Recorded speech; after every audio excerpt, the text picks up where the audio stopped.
Donc, je suis strasbourgeoise depuis toujours, j'ai 5 frères et sœurs, je suis très citadine, j'ai fait toutes mes études à Strasbourg, j'ai fait des études de droit, je suis diplômée notaire, donc j'ai travaillé dans le notariat pendant 6 ans.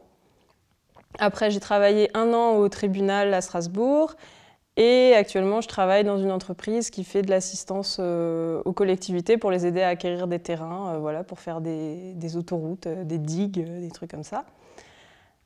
Sinon, je fais de la chorale, je fais de la batterie, j'essaie d'apprendre la guitare. Je me souviens, quand j'avais, je pense, 8 ans, 10 ans, j'ai regardé un documentaire à la télé, je sais plus ce que c'était Enquête exclusive ou quoi, sur le don d'ovocytes. Et je me souviens avoir vu des couples qui disaient que vraiment, on manquait énormément de dons d'ovocytes. Et moi, quand j'étais petite, j'étais pas convaincue de vouloir faire des enfants, mais je trouvais ça trop triste, donc je me suis dit, je le ferai quand je serai grande. Et je me suis fait cette promesse à moi-même, vraiment toute petite. Et après, quand j'ai eu 26 ans, j'ai rencontré mon ex-compagnon qui était médecin biologiste de la reproduction. Et à notre premier rendez-vous, quand il m'explique ça, directement, je lui dis moi, je veux donner mes ovocytes depuis toujours, explique-moi comment on fait. Et donc, il m'a expliqué toute la procédure et j'ai gardé ça dans ma tête. Et quelques années après, j'ai eu un moment entre 2 jobs où j'étais au chômage 2-3 mois. Et je me suis dit, bon là, j'ai le temps, donc je vais le faire.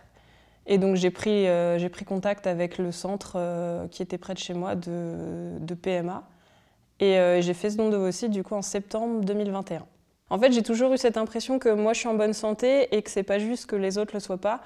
Et donc, voir des gens que ça rendait très très malheureux de pas être fertile, quoi. Ça m'a, je sais pas, moi ça m'a fait me dire, moi je suis pas sûre d'en faire quelque chose de ma fertilité, donc ça me fait de la peine pour ceux qui, enfin c'était vraiment juste partager ma bonne santé, quoi. J'ai vraiment réfléchi aux parents parce que je me suis dit, je donne à une femme qui n'a pas la capacité, enfin qui n'a pas des ovocytes en bonne santé.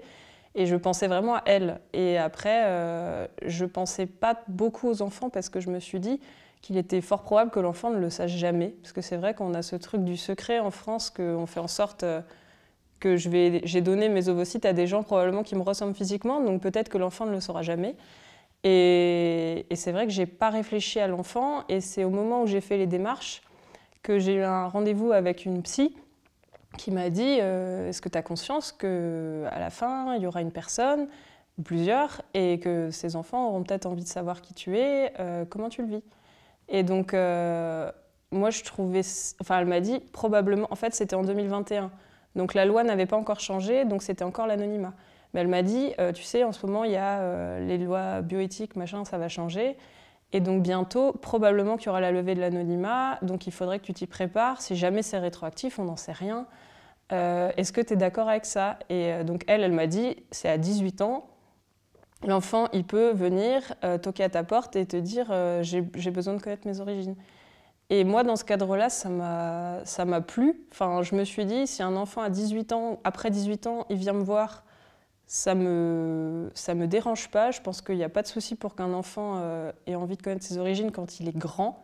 Mais par contre, enfant, ça me dérangerait. Enfin, ça me dérangerait d'avoir le côté non, je ne suis pas sa mère, non, il n'y a pas de filiation.